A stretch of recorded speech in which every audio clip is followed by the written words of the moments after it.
근데 오늘 우리에게 주신 하나님의 말씀은 구약성경 사무엘상 6장 1절에서 9절까지의 말씀입니다. 구약성경 사무엘상 6장 1절에서 9절, 제가 가지고 있는 성경 416쪽입니다. 사무엘상 6장 1절에서 9절까지의 말씀을 우리가 함께 봉독하겠습니다. 6장 1절입니다. 여호와의 궤가 블레셋 사람들의 지방에 있은지 7달이라. 블레셋 사람들이 제사장들과 목술자들을 불러서 이르되 우리가 여호와의 궤를 어떻게 할까? 그것을 어떻게 그 있던 곳으로 보낼 것인지 우리에게 가르치라. 그들이 이르되 이스라엘 신의 궤를 보내려거든 거저 보내지 말고 그에게 속건제를 드려야 할지니라. 그리하면 병도 낫고 그의 손을 너희에게서 옮기지 아니하는 이유도 알리라 하니, 그들이 이르되 무엇으로 그에게 드릴 속건제를 삼을까 하니, 이르되 블레셋 사람의 방백의 수요대로 금 독종 5과 금짓 5마리라 하리니 너희와 너희 통치자에게 내린 재앙이 같음이니라. 그러므로 너희는 너희의 독한 종기의 형상과 땅을 해롭게 하는 쥐의 형상을 만들어 이스라엘 신께 영광을 돌리라. 그가 혹 그의 손을 너희와 너희의 신들과 너희 땅에서 가볍게 하실까 하노라. 애굽인과 바로가 그들의 마음을 완악하게 한 것 같이 어찌하여 너희가 너희의 마음을 완악하게 하겠느냐? 그가 그들 중에서 재앙을 내린 후에 그들이 백성을 가게 하므로 백성이 떠나지 아니하였느냐? 그러므로 새 수레를 하나 만들고 멍에를 메어 보지도 아니한 젖나는 소 2마리를 끌어다가 소의 수레를 메우고 그 송아지들은 떼어 집으로 돌려보내고 여호와의 궤를 가져다가 수레에 싣고 속건제로 드릴 금으로 만든 물건들은 상자에 담아 궤 곁에 두고 그것을 보내어 가게 하고. 9절입니다. 보고 있다가 만일 궤가 그 본 지역 길로 올라가서 베세메스로 가면 이 큰 재앙은 그가 우리에게 내린 것이요 그렇지 아니하면 우리를 친 것이 그의 손이 아니요 우연히 당한 것인 줄을 알리라 하니라. 아멘. 네, 사랑하는 성도 여러분, 또 이른 아침에 기도 자리에 나오신 여러분을 환영하고 축복합니다. 오늘 우리의 주신 하나님 말씀의 제목은 종교인인가 그리스도인인가입니다. 제가 신앙생활하면서 이상하게 생각되었던 말이 있는데요. 군대에 있을 때 들은 말입니다. 주일에 교회를 갈 사람들을 파악을 하는데 예배에 갈 인원을 파악하는 게 아니라 종교 활동할 인원을 파악했습니다. 종교 활동 몇 명. 저에게는 예배가 신앙생활이었고 예배는 드림이었는데 이 종교 활동이라는 말을 듣고 큰 충격을 받았던 적이 있습니다. 신앙이 없으면 신앙생활이 아닌 예배가 아닌 종교 활동이 되겠다라는 생각을 했는데요. 이 종교 활동과 신앙생활의 차이점 무엇일까요? 제가 이렇게 말씀을 준비하면서 묵상하기에 그 차이는 의심입니다. 의심. 의심을 하면 종교 활동이 되고 믿으면 신앙생활이 된다는 것이죠. 누가 이런 모습을 보입니까? 오늘 본문에 이 블레셋 사람들이 그런 모습을 보입니다. 이들은 당연히 하나님을 믿지 않습니다. 그런데 그럼에도 그들이 계속해서 기록되고 하나님 말씀에 등장하는 이유는 무엇일까요? 이는 하나님을 믿지는 않지만 하나님의 살아계심을 그들이 경험했기에 그렇습니다. 우리가 어제 살펴보았던 것처럼 그들은 하나님이 어떤 분이신지를 분명히 경험했습니다.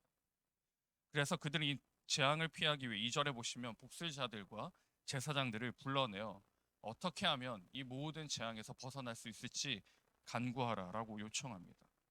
이들의 답이 무엇입니까? 하나님의 궤가 하나님의 민족으로 다시 돌아가야 됨을 이야기합니다. 그러면서 덧붙인 말이 있는데요. 6절에 보시면 이렇게 나옵니다. 애굽인과 바로가 그들의 마음을 완악하게 한 것 같이 어찌하여 너희가 너희의 마음을 완악하게 하겠느냐? 그가 그들 중에서 재앙을 내린 후에 그들이 백성을 가게 함으로 백성이 떠나지 아니하였느냐? 무엇이죠?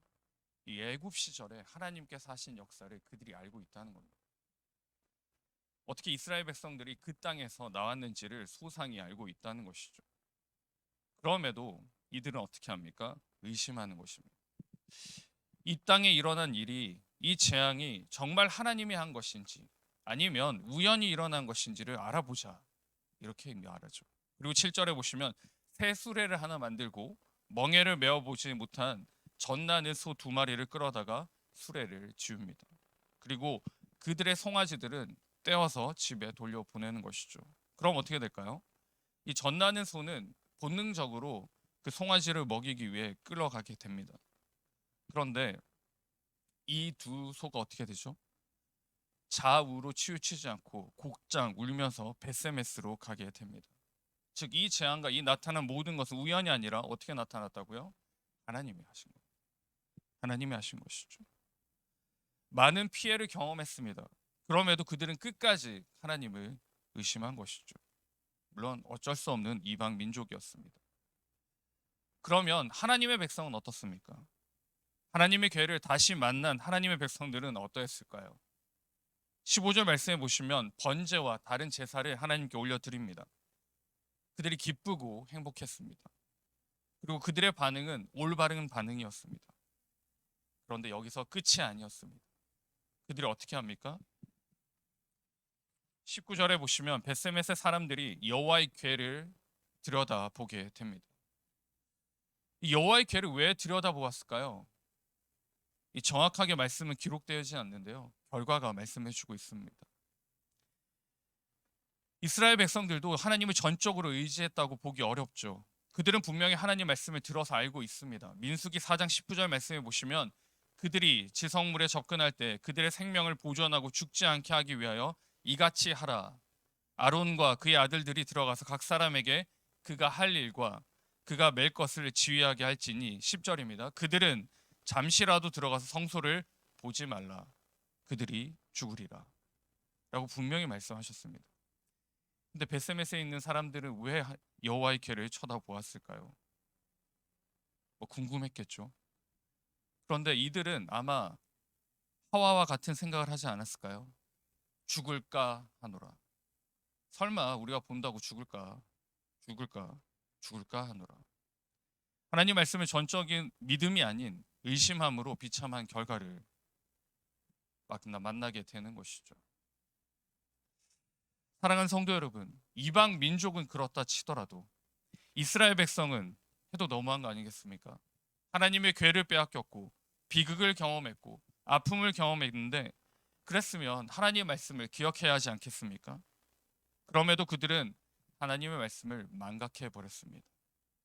그 망각은 어떻게 이어집니까? 그들의 신앙을 종교 활동으로 만들어 버렸습니다. 그 망각은 그들의 신앙을 이방 민족들이 하는 활동으로 만들어 버린 것이죠. 그리고는 70명이 넘는 죽음을 경험하게 됩니다. 히브리서는 믿음을 이렇게 말합니다. 히브리서 11장 1절에 이렇게 기록합니다. 믿음은 바라는 것들의 실상이요 보이지 않는 것들의 증거니이다.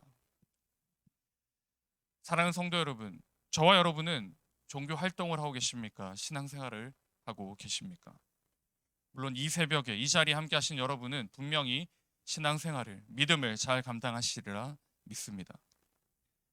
그럼에도 혹 우리가 하나님 앞에 나아갈 때 약간의 의심이 있거나 또 우리의 계획들을 세우고 하나님 앞에 간구하고 있거나 우리가 나아갈 방향들을 만들어 놓고 하나님 앞에 나아가고 있다면 우리는 여전히 하나님을 완전히 믿고 신뢰하지 못하는 반증이 되는 것입니다. 사랑하는 성도 여러분, 저와 여러분이 신앙생활할 수 있기를 바랍니다. 믿음으로 살아가시기 바랍니다. 의심이 아닌 확신으로 살아가시기 바랍니다. 우리 앞에 무슨 일과 어떤 선택이 놓여져 있더라도 하나님께서 이루어 가시고 하나님께서 인도하시고 하나님께서 역사하신다는 그 믿음을 굳게 붙잡으시기 바랍니다. 그 믿음이 저와 여러분을 살릴 것이고 그 믿음이 저와 우리 가정을 살릴 것이고 그 믿음이 저와 여러분과 우리의 나라를, 이 땅을 주님이 지켜주실 것입니다.